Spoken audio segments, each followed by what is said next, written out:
जय जगन्नाथ गाइस केमती अच्छे आशा कर बहुत ही भल थे। तो गाइस ये वीडियो स्पेशल रोज आमर जो मेलन रोच तो मेलन जेहेतु आज राति प्रभु बाहर आउ मेलन विमान जीव आम राति विमान स्टार्ट हो पाखापाखि राति 12टा पाखापाखि अभी यहीना बर्तमान समय पाखापाखि 8टा 8:30 होगी आमर जेहेतु राति 12 विमान स्टार्ट हो तार पूरा फुल डिटेल्स मुझे भिडियो कहीदेवी कौटी कौन होमती कौन सब आम विमान यात्रा स्टार्ट हो तो केमी प्रभु आसिक दोड़ी खेलुं तो आप लास्ट देखिए और एंजॉय करें भले लाइक सब्सक्राइब करें भूलें हुए तो फेस कैम न हो पाए कहीं बहुत राति किसी भी फेस कैम देखा पारे तो सो मुझे बैक कैमेरा आप सब डिटेल्स कहीदेवी तो आप लास्ट देखिए और एंजॉय करें भले लाइक सब्सक्राइब करें भूलें जेहतु आम आज मेलन रोच तो मेलन फुल ब्लॉग केमती कौन रोज कमेंट जरूर करेंगे तो रोज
फॉलो करूँ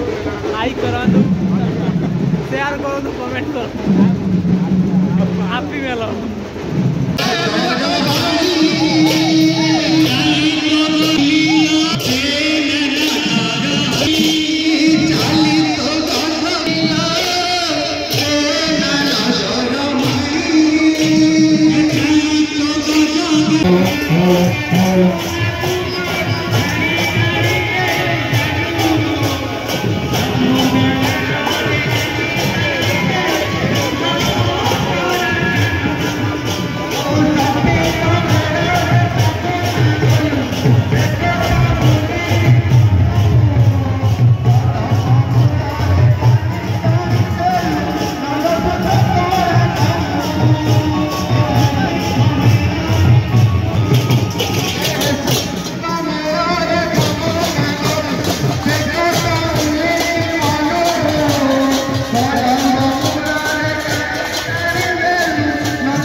गाइस फाइनाली देखिपे आमर ए जस्ट विमान पहुँचला तो विमान पहुँच सारा पर आम जस्ट घर को पलि आस देखिपे राति सारा पूरा माने विमान नहीं कि पूरा माने अवस्था पूरा 12 बज सारे टोटाल यहाँ समय पाखापाखि 6टा पाखापाखि है आम फिलहाल राति 12 रू विमान आमर बाहर जाइए कहीं जेहतु आम मेलण आसाला आप देखिपे तो केमती कौन विमान सब चलता तो आप लास्ट देखो फुल मेलण ब्लॉग भी आसी आप लास्ट देखो एंजॉय करते रोज नमस्कार बर्तमान बहुत टायर्ड हो सारे गाधे रेस्ट नहीं पुणी मेलण जी मेलण ब्लॉग कर रोज नमस्कार जय जगन्नाथ केमती रहा आमर विमान ब्लॉग लास्ट तो देखिए भल लाइक से सब्सक्राइब करेंगे कमेंट करेंगे भूलें रोज नमस्कार जय जगन्नाथ।